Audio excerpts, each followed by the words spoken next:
तो बेटा अपना न्यू टॉपिक है फिजिकल प्रॉपर्टी ऑफ जीआई।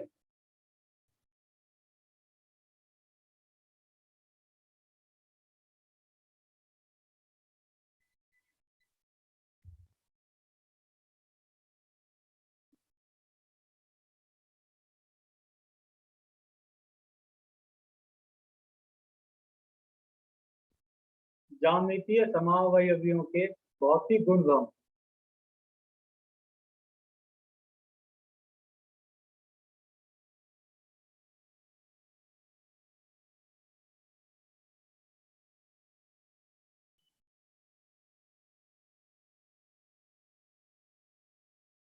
इसके ऊपर भी बेटा क्वेश्चन आपसे पूछ सकता है।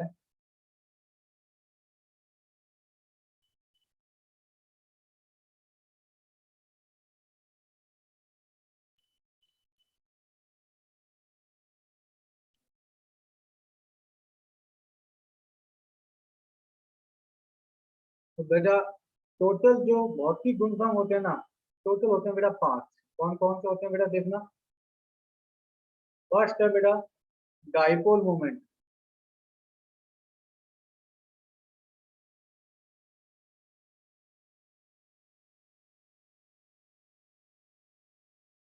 अपने को डाइपोल मोमेंट का एग्जैक्ट वैल्यू नहीं बताना है।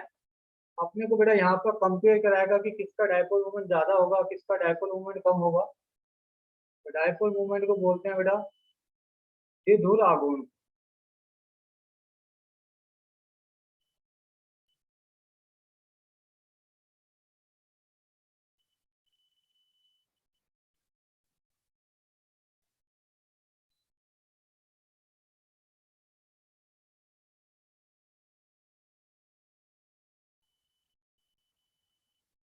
दूसरा पॉइंट है बेटा अपने पास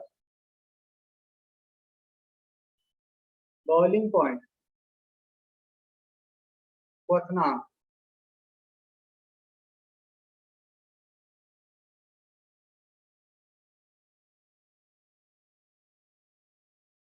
बीपी।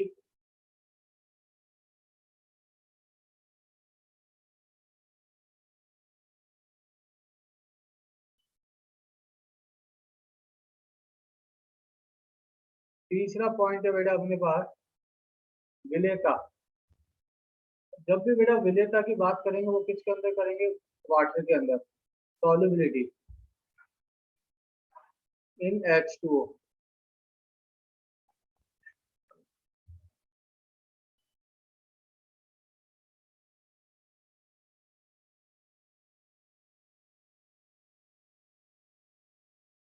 फोर्थ पॉइंट है बेटा अपने पास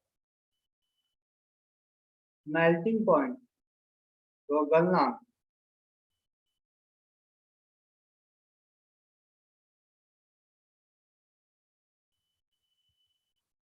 MP।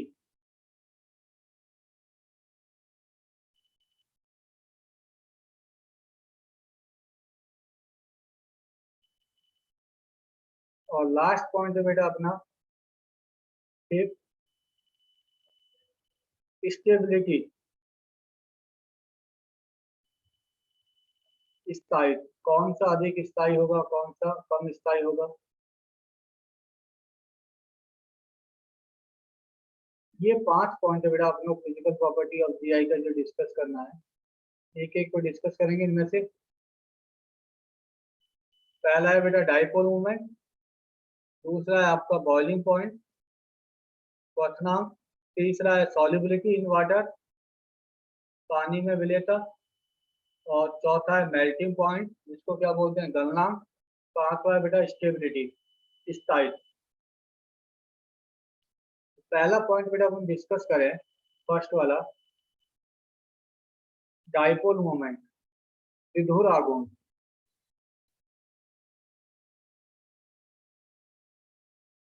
आपको बोलेगा बेटा जो आपका अल्कीन जीआई प्रदर्शित करता है, तो आपको मैं बताया ना सिस और ट्रांस। डाइपोल मोमेंट को बेटा म्यू से प्रदर्शित करते हैं, द्विध्रुव आघूर्ण को। और ये जो द्विध्रुव आघूर्ण होता है ना बेटा, ये आपका, ये आपको पता होना चाहिए कि यह एक सदिश राशि है। वेक्टर क्वांटिटी है।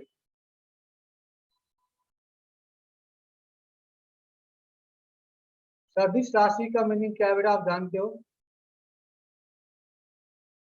ऐसा क्वांटिटी जिसका मैग्नीट्यूड हो और साथ के साथ बेटा क्या हो, डायरेक्शन भी हो। अरे इसको डाउट है बेटा? हाँ सर, मैं पूछ रहा था कि सर आपने वो कल कुछ गलत करवाया था। क्या है बेटा? वो कल आपने वो एग्जाम्पल करवाए थे ना, उसमें वो पूरा एग्जाम्पल उसके बारे में वो समान सिरे वाले एग्जाम्पल करवाए थे ना, हाँ हाँ। उसमें वो आपने गलती करवाई थी। कौन सा बेटा? वो एक एग्जाम्पल आप लिखना तो 1 सेकेंड हो। हाँ बोलना बेटा। CH3 हाँ CH हाँ डबल बॉन्ड हाँ CH हाँ CH हाँ डबल बॉन्ड हाँ CH हाँ। CH3 CH के बाद CH3 डबल बॉन्ड 2 है कि बेटा 3 है यौगिक के अंदर? 2 है सर, ये ऐसा लास्ट है। में CH3 है, हाँ बेटा लास्ट में CH3। हाँ, ये CH3। हाँ। इसमें सर नंबर ऑफ GI आपने 2 लिखवाया था। नहीं बेटा, मैंने नंबर ऑफ जीआई 2 नहीं लिखवाया था, नंबर ऑफ जीआई यहाँ पर 3 लिखवाया था। नहीं सर, आपने 2 लिखवाया था। सिमिलर एंड वाला है बेटा, नंबरिंग आप कहीं से भी करो।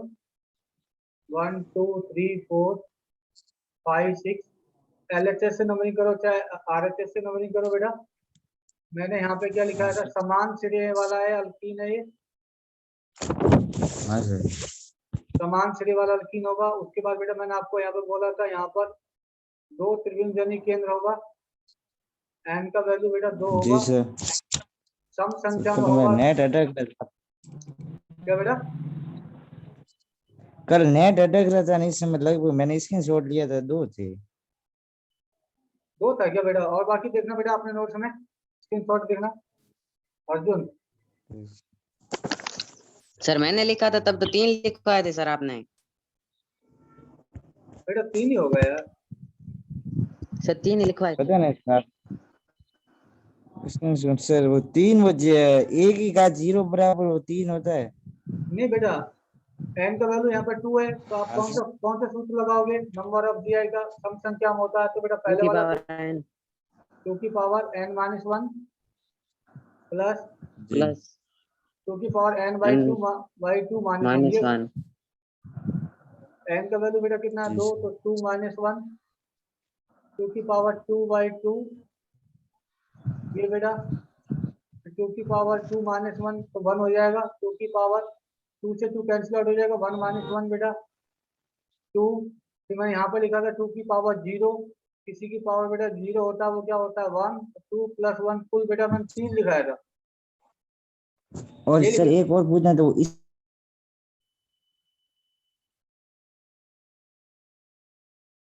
कौन सा बेटा?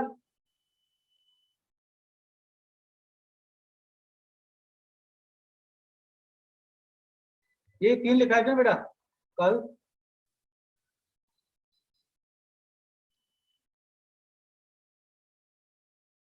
तीन ही होगा बेटा, देखना आपका या तो नेटवर्क में कुछ प्रॉब्लम होगा।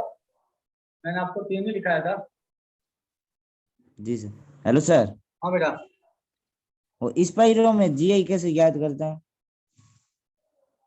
इस पाइरो में आप कोई भी एग्जाम्पल देख लो, वलय के सापेक्ष देख लेना। वलय के सापेक्ष बेटा अगर sp3 है, वलय के दो कम से कम 2 और द्विप्रतिस्थापी है, अलग अलग परमाणु या समूह है, तो वहाँ पे बेटा उसको फॉर्मूला नहीं होता, आपको बना के देखना पड़ेगा। मैंने बोला ना, वलय में जब भी देगा बेटा आपको बना के देखना पड़ेगा, उसको तो प्रूफ नहीं होता है।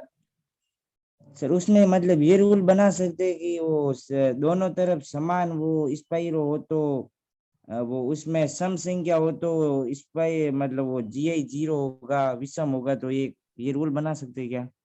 नहीं बेटा, मैंने नहीं पढ़ा ऐसे रूल होगा तो मैं ऐसे रूल याद नहीं रखता। उसमें उसमें हर यौगिक के लिए अलग अलग रूल बनाना पड़ेगा। तो बेटर है आप बेटा रूल मत बनाओ किसी के लिए। तो जब भी वलय का कोई एग्जाम्पल आपके पास में आए, आप ऐसे ही करना, बना के देख लो। नहीं तो बहुत ही स्पाइरो जी के लिए सर। अलग बनाओगे, बाई साहब के अलग बनाओगे, कितने सारे भी बेटा फॉर्मूले कैसे याद करोगे? अब भी आपके पास बहुत सारा कुछ हो जाएगा याद करने के लिए। तो मैं कोशिश कर रहा हूँ कम से कम जी याद करो, कंसेप्ट पढ़ो आप। जी सर।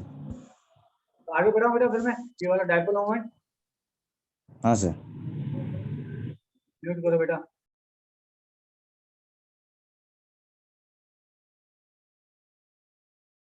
तो बेटा मैं आपको बोल रहा था कि आपका जो डायपोल मोमेंट है ये आपका क्या होता है, सदिश राशि होता है। सदिश राशि का मतलब क्या है, ऐसा फिजिकल क्वांटिटी जिसका मैग्नीट्यूड हो साथ में क्या हो, डायरेक्शन हो। फिर दूसरा कंसेप्ट बेटा आपको क्या पता होना चाहिए, ये जो डायपोल मोमेंट होता है उन दो परमाणुओं के बीच में होगा बेटा जहां पे विद्युत में अंतर हो, इलेक्ट्रोनेगेटिविटी में अंतर हो।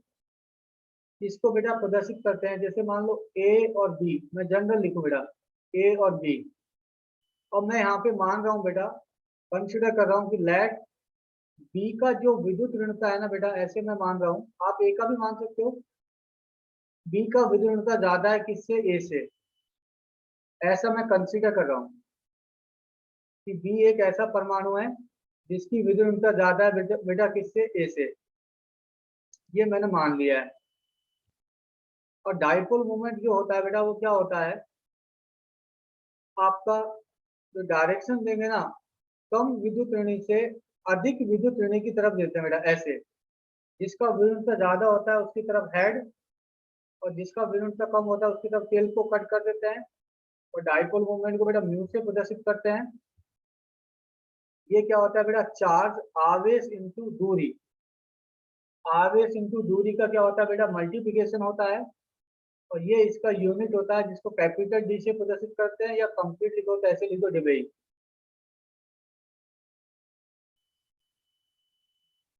ठीक है बेटा। ठीक, आपको क्या पता होना चाहिए मैन, डायपोल मोमेंट के अंदर यह एक सदिश राशि है। सदिश राशि क्या होता है, जिसका मैग्नीट्यूड भी हो साथ में डायरेक्शन भी हो, और कम विद्युत ऋणी से अधिक विद्युत ऋणी की तरफ डायरेक्शन देते हैं। जिसका ईएन वैल्यू ज्यादा होगा उसकी तरफ हेड, जिसका ईएन वैल्यू कम होगा उसकी तरफ टेल को कट कर देंगे। तो ये भी बेटा मैं आपको पढ़ा के आया हूँ, अगर आप जानते होंगे तो, कि अपना जो पीरियोडिक टेबल है बेटा, पीरियोडिक टेबल के अंदर जनरल रूल तो क्या होता है कि आवर्त में पीरियड में बाएं से दाएं जाते हैं तो विद्युतता का मान क्या होता है बेटा, बढ़ता है। तो समूह में ऊपर से नीचे जाती है तो घटता है।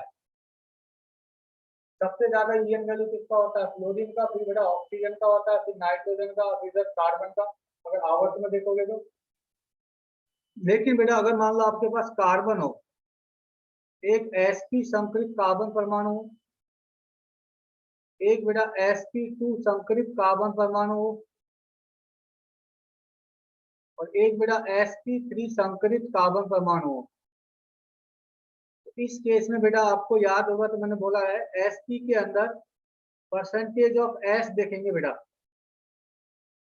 यहाँ पर 50% s करेक्टर होगा, एक s एक p, यहाँ पर 33.33% होगा, और यहाँ पे क्या होगा बेटा 25% एस करेक्टर होगा। तो यदि एस करेक्टर का मान बढ़ता है तो विद्युतता का मान बेटा क्या होता है, बढ़ता है। तो sp संकरित कार्बन परमाणु का विद्युतता ज्यादा होगा sp2 से, sp2 वाले का ज्यादा होगा बेटा sp3 से। एक तो बेटा आपको ये इंफॉर्मेशन पता होना चाहिए।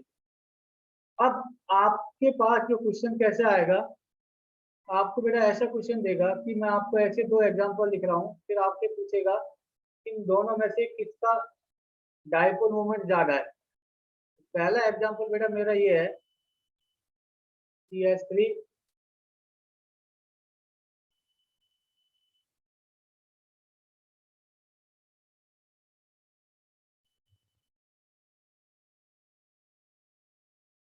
सिस ब्यूटूइन। अगर दोनों दोनों मिथाइल बेटा द्विबंध के समान दिशा में होगा तो उसको क्या बोलते हो, सिस। ऊपर होगा तो, और एक दूसरे के विपरीत होगा तो बेटा उसको क्या बोलोगे, ट्रांस। अब यहाँ पे बेटा देखना, ये वाला जो कार्बन परमाणु है इसके कितने सिग्मा है, चार। चार सिग्मा होगा तो ये sp3 होगा, अल्कीन होगा तो बेटा ये क्या होगा, sp2 होगा। तो यहाँ पे आप डायरेक्शन कैसे दोगे, ऐसे। sp3 वाले का विद्युतता कम होगा, sp2 वाले का विद्युतता ज्यादा होगा। यहाँ पे बेटा क्या होगा, ऐसे डायरेक्शन दोगे, ये वाला sp3 है, cs3, ये बेटा आपका sp2 है। अब बेटा आप फिजिक्स में आपने पढ़ा होगा, अगर दो वेक्टर मान लो बेटा ऐसे है, तो फिजिक्स वाले सर ने बताया होगा वेक्टर को उठा के बेटा आप ऐसे रख सकते हो, ऐसे। इन दोनों का रिजल्टेंट कहाँ होगा बेटा, बीच में होगा। तो मैं ऐसे बोल सकता हूँ कि अगर एग्जैक्ट वैल्यू मेरे को नहीं पता है, तो इनका जो रिजल्टेंट डाइपोल मोमेंट होगा वो बेटा जीरो नहीं होगा, कुछ ना कुछ तो वैल्यू होगा। आपको ये बताना है जीरो या नॉन जीरो। ये बेटा नॉन जीरो होगा। लेकिन अगर यहाँ पे अगर आप देखोगे, ऐसे डायरेक्शन दोगे, ऐसे डायरेक्शन दोगे, दो वेक्टर बेटा इक्वल और अपोजिट डायरेक्शन में हो, समान हो और विपरीत दिशा हो, उसका जो रिजल्टेंट डाइपोल मोमेंट होगा वो बेटा कितना होगा, जीरो। तो अगर आपको ये फर्स्ट, ये वाला सेकंड, इन दोनों में से पूछे कि किसका डाइपोल मोमेंट ज्यादा होगा, तो आप क्या बोलोगे बेटा, फर्स्ट का ज्यादा होगा, किससे, सेकंड से। ये ऐसा क्वेश्चन आपसे पूछने वाला है। आपसे कभी भी एग्जैक्ट वैल्यू नहीं पूछेगा डाइपोल मोमेंट का कि यहाँ पर एग्जैक्ट वैल्यू क्या है। आपको ये पूछेगा कि ये दो कंपाउंड है, इन दोनों कंपाउंड में से किस कंपाउंड का डाइपोल मोमेंट ज्यादा होगा। तो यहाँ तक देखो बेटा, कोई डाउट है तो। डाइपोल मोमेंट बेटा बहुत सिंपल सा टॉपिक है कि सदिश राशि है, कम विद्युत ऋण से अधिक विद्युत ऋण की तरफ डायरेक्शन देते हैं, और सदिश राशि है तो बेटा दो वेक्टर को आप जोड़ सकते हो। तो पहले का जो रिजल्टेंट डाइपोल मोमेंट होगा, परिणामी विद्युत आघूर्ण होगा बेटा, वो नॉन जीरो होगा, और दूसरे का क्या होगा बेटा, जीरो होगा। ऐसे ही मैं अगर बेटा सेकंड एग्जांपल आपसे पूछूं, ये वाला बताना आप। ऐसा नहीं है कि हमेशा सिस का ही ज्यादा होगा, ऐसा आवश्यक नहीं है। अगर मान लो आपको मैं एक ऐसा एग्जांपल दूं बेटा, देखना।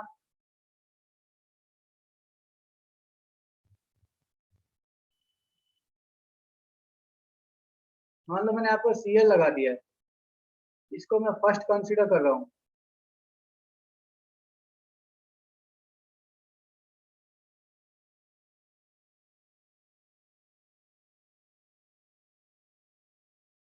इसको सेकंड कंसीडर कर रहा हूँ। तो फर्स्ट और सेकंड में से बेटा किसका डाइपोल मोमेंट ज्यादा होगा, सेकंड का सर। सेकंड का होगा बेटा। यहाँ पे आप डायरेक्शन कैसे दोगे, ऐसे दोगे, यस सर। कम विद्युत ऋण से अधिक विद्युत ऋण की तरफ। कार्बन और Cl बेटा, Cl का ये वैल्यू ज्यादा है, यहाँ पे दिशा ऐसे दोगे, एक का डायरेक्शन नीचे, एक का डायरेक्शन ऊपर है। लेकिन यहाँ पे बेटा डायरेक्शन आप ऐसे दोगे, यहाँ पर डायरेक्शन आप ऐसे दोगे, दोनों का डायरेक्शन क्या बेटा, सेम है, तो यहाँ पर ऐड हो जाएगा। तो सेकंड का डाइपोल मोमेंट क्या होगा बेटा, ज्यादा होगा इससे, फर्स्ट से। इतना आपको पता होना चाहिए। इस टॉपिक के ऊपर आपको ऐसा क्वेश्चन पूछने वाला है। क्या बेटा क्लियर सबको।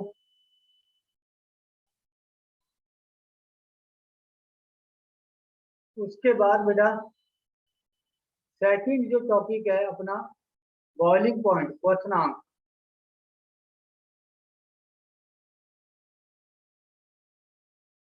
बॉइलिंग पॉइंट होता है ना बेटा, ये क्या होता है, समानुपाती होता है बेटा किसके, डाइपोल मोमेंट के। जिसका डाइपोल मोमेंट ज्यादा होगा उसका क्वथनांक ज्यादा होगा। क्यों होगा बेटा, वो मैं रीजन बताता हूँ। जैसे आप क्या बोलते हो बेटा, हाइड्रोजन बॉन्डिंग तो आपने पढ़ रखा है। जैसे अल्कोहल के दो अणुओं के बीच में क्या होता है बेटा, H बॉन्डिंग होता है ऐसे। हाइड्रोजन बॉन्डिंग टू टाइप का होता है बेटा, एक होता है इंटरमॉलिक्यूलर, एक होता है इंट्रामॉलिक्यूलर।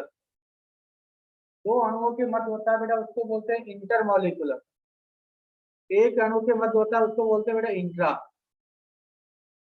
ऑक्सीजन और H, ऑक्सीजन का ईएन वैल्यू ज्यादा होगा बेटा, ऐसे प्रदर्शित करोगे। तो ये आपका जो दो अणुओं के मध्य में H बॉन्डिंग हो रहा है, इसको आप क्या बोलोगे बेटा, इंटरमॉलिक्यूलर H बॉन्डिंग।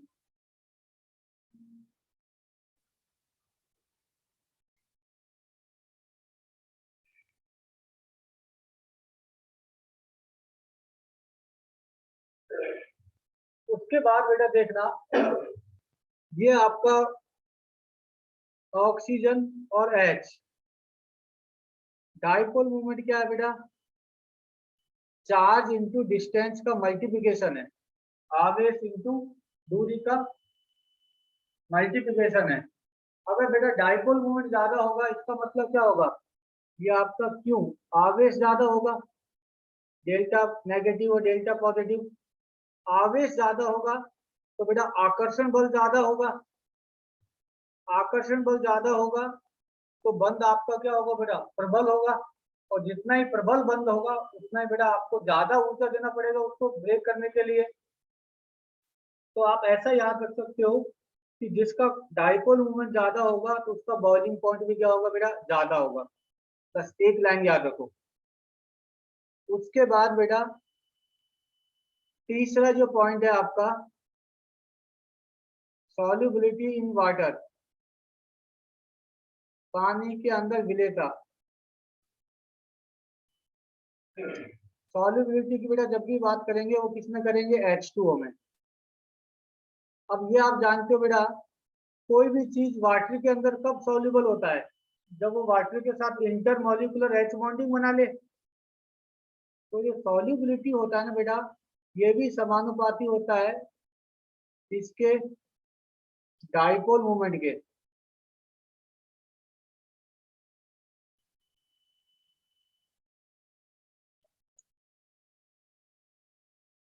जैसे ये तो आपने देखा होगा बेटा डेली लाइफ में कि अल्कोहल जो होता है ROH, अल्कोहल, अल्कोहल क्या होता है? पानी के अंदर बेटा विलय होता है। अल्कोहल पानी के अंदर क्या होता है बेटा? विलय होता है। क्यों होता है? क्योंकि अल्कोहल क्या करता है? वाटर के साथ इंटरमॉलिक्यूलर H बॉन्डिंग बना लेता है बेटा।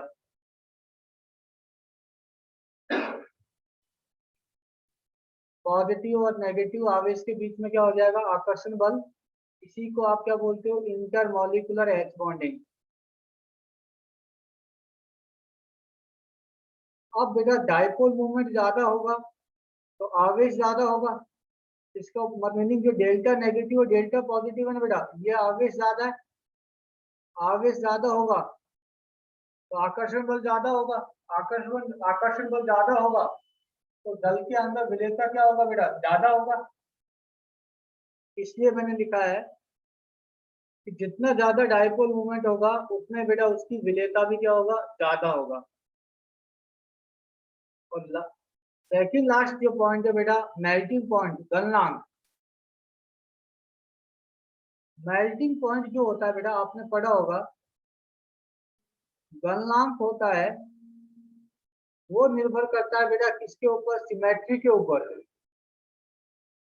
गलनांक किसके ऊपर निर्भर करता है बेटा? समानुपाती होता है सिमेट्री। सिमेट्री का मीनिंग क्या होगा? जो मॉलिक्यूल जितना ज्यादा सम्मिलित होगा ना यार, जो मॉलिक्यूल जितना ज्यादा सम्मिलित होगा, सम्मिति, तो उसके number of molecule per unit volume क्या होंगे बेटा? ज्यादा होंगे।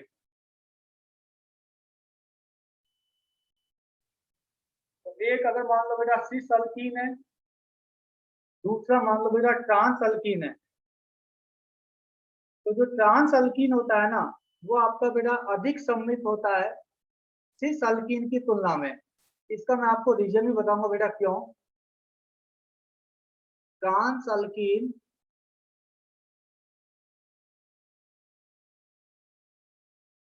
is more symmetrical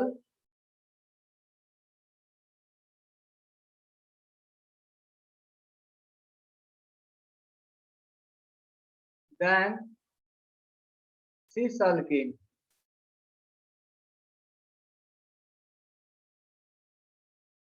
trans alkene cis alkene की तुलना में अधिक सम्मिलित होता है। तो अधिक सम्मिलित होगा तो मेरा क्वथनांक किसका ज्यादा होगा? ट्रांस का। अब क्वेश्चन ये है कि ट्रांस अल्कीन अधिक सम्मिलित क्यों होता है? देखना बेटा, मान लो आपके पास ये है एक सिस अल्कीन,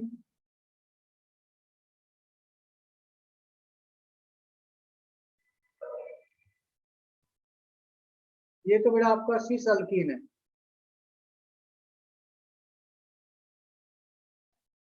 एक है बेटा ट्रांस अल्कीन।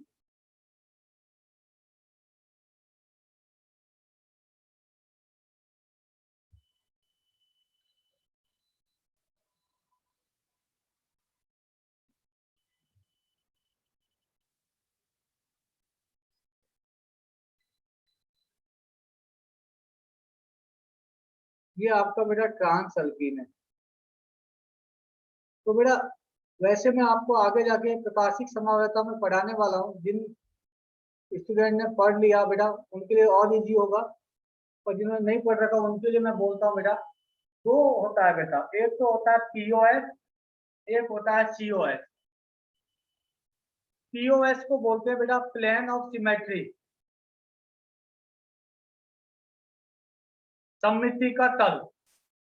सीओएस को बोलते हैं बेटा सेंटर ऑफ सिमेट्री, सममिति का केंद्र। सर आपकी आवाज बीच बीच में अटक आ रही है। हाँ बेटा मैं इसको हेडफोन को पकड़ता हूँ। तो देखो बेटा दो चीज होता है, एक होता है पीओएस, एक होता है सीओएस। तो जो आपका सिस अल्कीन होता है ना बेटा, इसके अंदर केवल पीओएस होता है, सीओएस नहीं होता है। और इसके अंदर बेटा पीओएस भी होता है और सीओएस होता है। पीओएस को बोलते हैं बेटा सममिति का तल और सीओएस को बोलते हैं सममिति का केंद्र। तो इसके अंदर बेटा पीओएस भी होता है ट्रांस अल्कीन के अंदर और सीओएस होता है। अब पीओएस सीओएस क्या होता है अभी वो डिस्कस करेंगे नेक्स्ट क्लास में। तो ट्रांस वाला अधिक सिमेट्रिकल होगा सिस अल्कीन की तुलना में। तो जो ज्यादा सिमेट्रिकल होगा तो बेटा उसका क्या होगा, गलनांक क्या होगा, ज्यादा होगा। अगर आपको बोले कि सिस अल्कीन है एक ट्रांस अल्कीन है, तो आप किसका गलनांक ज्यादा बताओगे बेटा, ट्रांस अल्कीन का। ट्रांस अल्कीन का गलनांक अधिक होता है as compare to cis alkene. तो आप ऐसा लिख सकते हो, ट्रांस अल्कीन का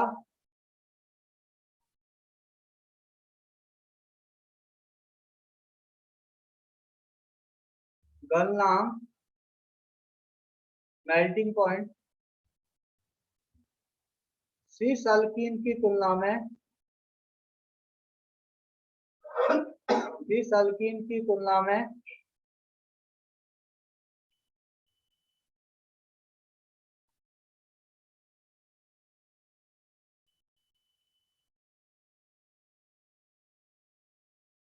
अधिक होता है।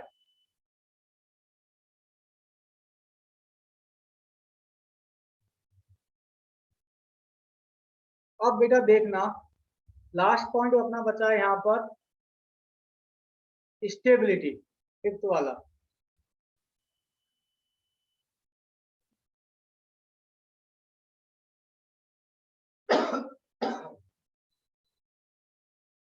स्टेबिलिटी को बोलते हैं बेटा स्थायित्व।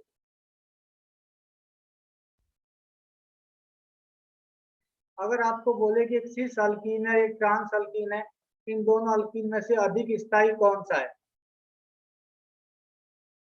तो बेटा ट्रांस अल्कीन का स्टेबिलिटी अधिक होता है किससे, सिस अल्कीन से। ट्रांस अल्कीन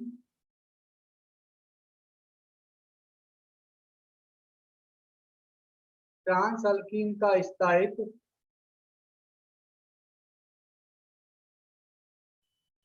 ट्रांस अल्कीन का स्थायित्व सिस अल्कीन की तुलना में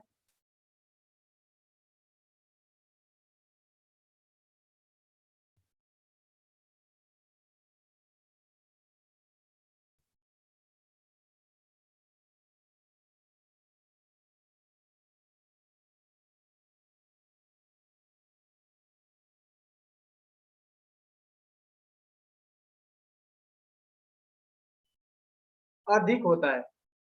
अब क्यों होता है बेटा, इसका रीजन ये है कि जैसे मान लो आपके पास ये सिस अल्कीन है ना यार, अब आपको मैं जीआई तो पढ़ा दिया, सिस अल्कीन और ट्रांस अल्कीन एक दूसरे का क्या होता है, जीआई होता है। तो मैं आपसे एक क्वेश्चन पूछता हूँ जो आपको पीछे पढ़ा के आया हूँ बेटा।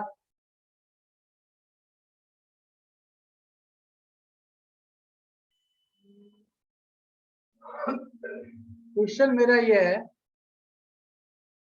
कि मान लो बेटा यहाँ पर इन दोनों मिथाइल का जो बीच का दूरी है वो L1 है। यहाँ पर बेटा इन दोनों मिथाइल का बीच का दूरी है वो आपका L2 है। L1 और L2 क्या बेटा इक्वल होंगे या नॉट इक्वल होंगे?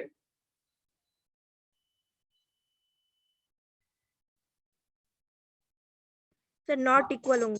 कौन सा ज्यादा होगा बेटा? ये ट्रांस अल्कीन L2।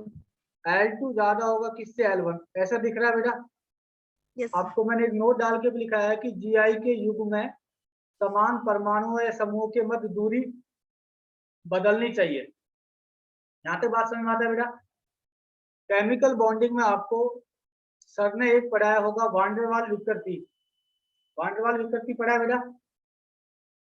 इन दो यहाँ पर बेटा जो सिस अल्कीन होगा तो दोनों मिथाइल मिथाइल मिथाइल के बीच का जो प्रतिकर्षण होता है ना, मिथाइल मिथाइल के बीच का जो प्रतिकर्षण होता है उसको बोलते हैं बेटा वांडरवाल विकृति। मिथाइल मिथाइल के बीच के प्रतिकर्षण को क्या बोलते हो, वांडरवाल विकृति। तो बेटा यहाँ पर सिस अल्कीन के बीच में सिस अल्कीन में दो मिथाइल के बीच का दूरी और ट्रांस अल्कीन में दो मिथाइल के बीच का दूरी, अगर दूरी ज्यादा होगा तो बेटा वांडरवाल विकृति क्या होगा, कम। तो वांडरवाल विकृति कम होगा तो स्थायित्व क्या होगा बेटा, ज्यादा होगा। तो मैं ऐसा भी लिख सकता हूं यौगिक, इसका रीजन क्या दोगे, यौगिक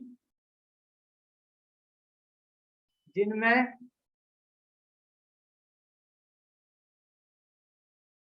वांडरवाल विकृति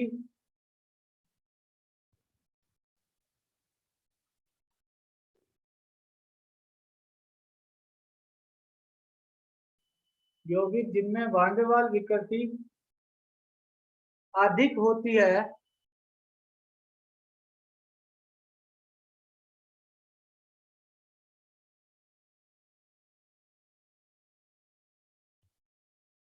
उनका स्थायित्व कम होता है।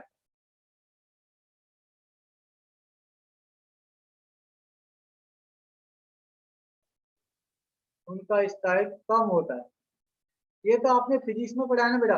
अगर मान लो दो आवेश है Q1 और Q2, उनका बीच का दूरी क्या है, R, तो फोर्स क्या हो रहा है, फोर्स क्या होता है बेटा, F बराबर K Q1 Q2 by R square.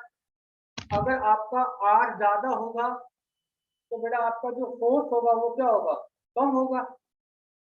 तो मिथाइल मिथाइल के बीच में बेटा दूरी ज्यादा होगा तो वांडरवाल विकृति क्या होगा, कम होगा। वांडरवाल विकृति कम होगा तो स्थायित्व क्या होगा बेटा, अधिक होगा। तो फर्स्ट के केस में जब आपका सिस अल्कीन होगा, सिस अल्कीन में वांडरवाल विकृति क्या होगा बेटा, ज्यादा होगा, और ट्रांस अल्कीन में वांडरवाल विकृति क्या होगा बेटा, कम होगा। यहाँ तक देखो बेटा, कोई डाउट है क्या?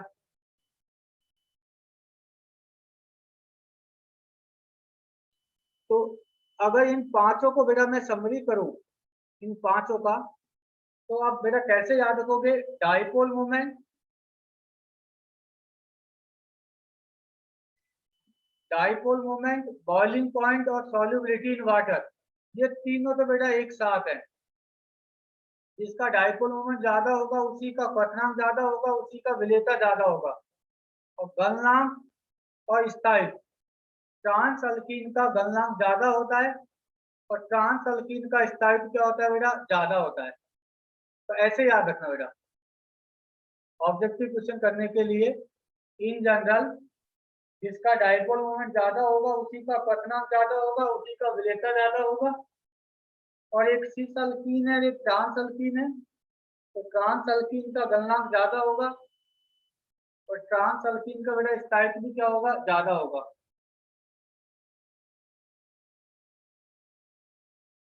तो ये बेटा आपका फिजिकल प्रॉपर्टी ऑफ जीआई है। इससे ज्यादा आपके क्वेश्चन नहीं पूछ सकता इस टॉपिक के ऊपर। अब इस टॉपिक में आपका कोई भी डाउट हो तो आप पूछ सकते हो। नहीं, मैं आपको नेक्स्ट टॉपिक पढ़ाता हूँ, EZ नॉमेनक्लेचर।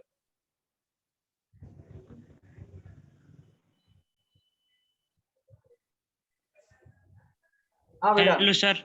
हाँ बेटा। सर वो सेकंड पॉइंट वापस समझाओ। वो सेकंड वाला बेटा बॉइलिंग पॉइंट। हाँ सर, ये वापस समझाओ तो। बॉइलिंग पॉइंट जो होता है ना बेटा, जैसे आप हाँ सर। इन जनरल बोलते हो ना कि अल्कोहल का क्वथनांक अधिक होता है। क्यों होता है? क्योंकि अल्कोहल के दो अणुओं के मध्य में क्या होता है बेटा, इंटरमॉलिक्यूलर एच बॉन्डिंग होता है। दो अणुओं, हाइड्रोजन बॉन्डिंग को जानते हो बेटा, दो प्रकार का होगा, आपने पढ़ा होगा, इंटरमॉलिक्यूलर और इंट्रामॉलिक्यूलर केमिकल बॉन्डिंग में, अंतर आणविक और अंतरा आणविक। हाँ सर। अब बेटा अल्कोहल का क्वथनांक अधिक क्यों होता है? क्योंकि उनके बीच में एच बॉन्डिंग होता है। अब ये एच बॉन्डिंग किसके ऊपर निर्भर करता है बेटा? ये आपका जो आंशिक आवेश है ना, जिसका ईएन वैल्यू कम होगा उसके ऊपर डेल्टा नेगेटिव होगा, जिसका ईएन वैल्यू ज्यादा होगा उसके ऊपर डेल्टा नेगेटिव होगा, जिसका ईएन वैल्यू कम है उसके ऊपर डेल्टा पॉजिटिव होगा। अब पॉजिटिव नेगेटिव आवेश के बीच का जो आकर्षण बल है उसी को हाइड्रोजन बॉन्डिंग बोल रहे हो। अब बेटा आपने ये वाला जो फिजिक्स में आप पढ़ते हो कि F बराबर K Q1 Q2, ये आपका कांस्टेंट होता है बाई आर स्क्वायर। अगर इसका ऐसा यूनिट लेते हो तो इसका वैल्यू क्या होता है, 9 × 10⁹, ऐसा फिजिक्स में पढ़ा होगा, newton into meter square by coulomb square. CGS में इसका यूनिट कितना होता है? सीजीएस में इसका वैल्यू कितना होता है बेटा, 1। एमटीएस पद्धति में कितना होता है, ये होता है। तो ये आपका जो आवेश है ना Q1 Q2, इन दोनों का मान लो बीच का दूरी r, ये तो फिजिक्स में पढ़ते हैं बेटा। हाँ सर। अब बेटा मैं बोल रहा हूँ कि डाइपोल मोमेंट ज्यादा होगा तो डाइपोल मोमेंट क्या होता है, चार्ज इंटू डिस्टेंस का मल्टीप्लिकेशन होता है। अगर डाइपोल मोमेंट ज्यादा होगा तो आवेश ज्यादा होगा। तो आवेश बेटा क्या है, एक पॉजिटिव है एक नेगेटिव है। पॉजिटिव नेगेटिव के बीच में क्या है, आकर्षण बल है। अगर बेटा आवेश ज्यादा है तो हाँ। फोर्स तो क्या होता है, समानुपाती होता है आवेश के। आगे बात समझ में बेटा? Yes sir. तो जितना ज्यादा आवेश होगा उतना ही आकर्षण बल अच्छा होगा। जितना अच्छा आकर्षण बल होगा बेटा उतना ही आपको ज्यादा ऊर्जा देना पड़ेगा उस बंध को ब्रेक करने के लिए। इसलिए मैंने बोला है बेटा बॉइलिंग पॉइंट, और सेम कंसेप्ट लगेगा बेटा किसमें, पानी के अंदर विलेयता। कोई भी आपका हाँ सर। लिक्विड हो या पदार्थ हो, पानी के अंदर बेटा जब विलय होगा जब पानी के साथ हाइड्रोजन बॉन्डिंग बनाए। अब हाइड्रोजन बॉन्डिंग बेटा वही होगा, डेल्टा पॉजिटिव और डेल्टा नेगेटिव के बीच का आकर्षण बल। तो यहाँ भी डाइपोल मूवमेंट ज्यादा होगा तो बेटा क्या होगा, आवेश ज्यादा होगा। आवेश ज्यादा है तो बेटा आकर्षण बल ज्यादा होगा। आकर्षण बल ज्यादा होगा तो पानी के अंदर विलेयता क्या होगा, ज्यादा होगा। और ये जो दो पॉइंट है मेल्टिंग पॉइंट, ये बेटा निर्भर करता है सममिति के ऊपर, गलनांक के ऊपर। आपने पढ़ा होगा जो मॉलिक्यूल जितना ज्यादा सम्मिलित होता है तो पर यूनिट वॉल्यूम उसके नंबर ऑफ मॉलिक्यूल्स क्या होंगे, ज्यादा होंगे। जितने ज्यादा मॉलिक्यूल्स होंगे तो उसका गलनांक क्या होगा बेटा, ज्यादा होगा। अब ये मैं आपको बोल रहा हूँ कि सिस अल्कीन और ट्रांस अल्कीन, तो सिस अल्कीन बेटा क्या होता है, ट्रांस अल्कीन की तुलना में कम सिमेट्रिकल होता है, ट्रांस वाला अधिक होता है। इसके अंदर दो होता है बेटा, ये मैं आपको पढ़ाने वाला हूँ नेक्स्ट क्लास में। नेक्स्ट टॉपिक मेरा यही होगा ऑप्टिकल आइसोमेरिज्म में, पीओएस और सीओएस, प्लेन ऑफ सिमेट्री और centre of symmetry. Trans alkene के अंदर दोनों होता है और सिस अल्कीन के अंदर बेटा केवल एक ही होता है, पीओएस।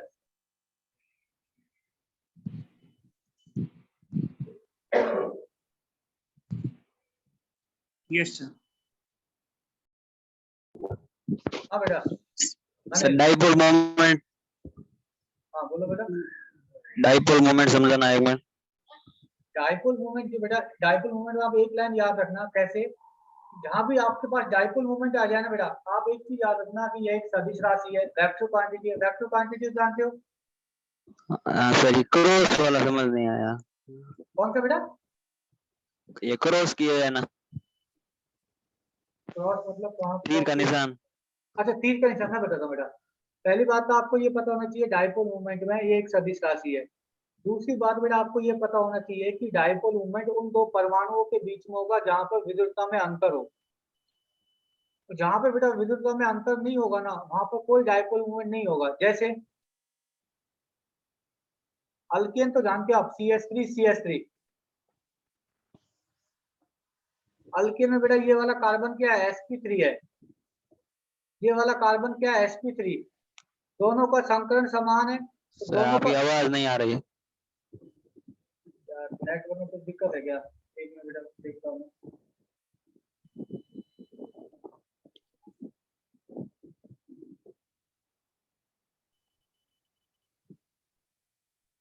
हाँ बेटा मैं ये बोल रहा हूँ, आप अल्केन तो जानते हैं बेटा। अब आवाज आ रहा है क्या? हाँ सर। ये वाला कार्बन का संकरण बेटा sp3 है, इसका भी संकरण क्या होगा? sp3। अगर sp3 होगा तो बेटा दोनों का विद्युत समान होगा। तो क्या इस यौगिक के अंदर डाइपोल हाँ। मूवमेंट संभव है क्या? नहीं सर। नहीं, क्योंकि डाइपोल मूवमेंट तो बेटा उन दो परमाणुओं के मध्य में होता है जहां पर विद्युतता में अंतर हो। तो इसका डाइपोल मूवमेंट बेटा यहाँ पर होगा ही नहीं। तो डाइपोल मूवमेंट कितना होता है? 0। तो आपने पढ़ा होगा जिसका डाइपोल मूवमेंट 0 होता है वह आपका क्या होता है? अध्रुवीय। जानते हो ना, ध्रुवीय विलायक और अध्रुवीय विलायक। हाँ सर। तो जिसका डाइपोल मूवमेंट बेटा नॉट इक्वल टू 0 होगा ना, वो तो क्या होंगे? ध्रुवीय। और जिसका डाइपोल मूवमेंट 0 होगा वो क्या होगा? अध्रुवीय। तो आप ऐसे याद रखो कि डाइपोल मूवमेंट उन दो परमाणुओं के मध्य में होता है जहां पर विद्युतता में अंतर हो। और बेटा इसका ठीक दिशा, है सर। इसका दिशा कैसे देते हैं? कम विद्युत ऋणी से अधिक विद्युत ऋणी की तरफ। जैसे आप इस वाले कार्बन को देखना बेटा, ये वाला कार्बन जिसको मैं ग्रीन से लिख रहा हूँ अल्कीन में, इसका संकरण क्या है बेटा? कितने सिग्मा इसके? sp3। नहीं यार, इसका संकलन क्या होगा बेटा? 3 सिग्मा होगा ना यार। ये वाला जो कार्बन है, 1 सिग्मा बेटा यहाँ होगा नीचे, 1 सिग्मा यहाँ होगा। कार्बन कार्बन के बीच में डबल बॉन्ड होगा, डबल बॉन्ड होगा तो 1 सिग्मा 1 पाई। इस कार्बन के कुल कितने सिग्मा है बेटा? sp2। sp2। अब आप इस वाले कार्बन को देखो, ग्रीन वाले को, इसके sp3। sp3। अब बेटा मेरे को बताओ, एक sp3 है और एक sp2 है, किसका विद्युत ज्यादा है? देख के बताओ। sp2 वाले का विद्युत ज्यादा होगा। तो बेटा जो विद्युतता का ज्यादा होगा तो उसकी तरफ क्या करोगे आप? हेड। और जिसका विद्युतता कम होगा बेटा उसकी तरफ टेल को कट कर दोगे। तो एक तरह से वेक्टर क्वांटिटी है। ऐसे ही बेटा सेम यहाँ पे होगा। तो आप डायरेक्शन में इतना याद रखो, कम विद्युत ऋणी से अधिक विद्युत ऋणी की तरफ दिशा देते हैं। अब क्लियर हुआ कि बेटा? अब ये दो हाँ सर। वेक्टर, अब ये दो वेक्टर मान लो बेटा ऐसा है, एक वेक्टर ऐसा है, एक वेक्टर ऐसा है। और फिजिक्स वाले सर ने बोला है कि वेक्टर को उठा के हम रख सकते हैं। इस वाले वेक्टर को उठा के मैं अगर यहाँ पे लगाऊं तो ऐसे लगा दूं, तो इन दोनों का बीच का कोई भी एंगल होगा थीटा, तो इसका परिणाम बेटा बीच में आएगा। हाँ सर। तो इसका जो डाइपोल मोमेंट होगा बेटा वो नॉन जीरो होगा। और यहाँ पर तो क्या है, दो वेक्टर बेटा इक्वल और समान दिशा में है, इनका परिणाम कितना हो जाएगा बेटा? 0। तो ये आपका क्या होगा? अध्रुवीय है। तो पहला वाला क्या होगा बेटा? ध्रुवीय है। अब क्लियर हुआ कि बेटा? हाँ सर, थैंक यू। सर वो ऊपर क्या लिखा हुआ रेड लाइन में? यह एक सदिश राशि है। ये मैं नहीं दोबारा, नहीं, इस दूसरे में है ना। एक मिनट बेटा तुम, कौन सा बेटा? ऐसा ना, हाँ इस तरफ। हाँ ये वाला क्या है? लेट मीन्स मानना, कंसीडर करना, माना कि। ऐसा नहीं पढ़ा है? टेंथ क्लास में नहीं पढ़ा है माना कि? ये तो मैंने बोल दिया हाँ माना, मानना। माना कि बी का विद्युत ज्यादा है किससे? ए से। ओ ये, हाँ वो सब मिक्स हो गया था ना, वो समझ नहीं आया। और बेटा देखो, और कोई डाउट है क्या? ये आपकी बेटा फिजिकल प्रॉपर्टी हो गई जीआई के। इससे ज्यादा मैं बोल रहा हूँ आपको जीआई के बारे में पूछेगा ही नहीं बेटा। यहाँ तक पढ़े बेटा आज, और नेक्स्ट क्लास में पढ़े इवेंट नोमेनक्लेचर। इसका स्क्रीनशॉट लेना है क्या? सर आवाज अटक अटक आ रही है, क्या पता अब नहीं तो यार, सुनाई नहीं दे रही सर, अभी नहीं दे रहा क्या? आवाज नहीं आ रही। अभी आवाज नहीं आ रहा मेरा?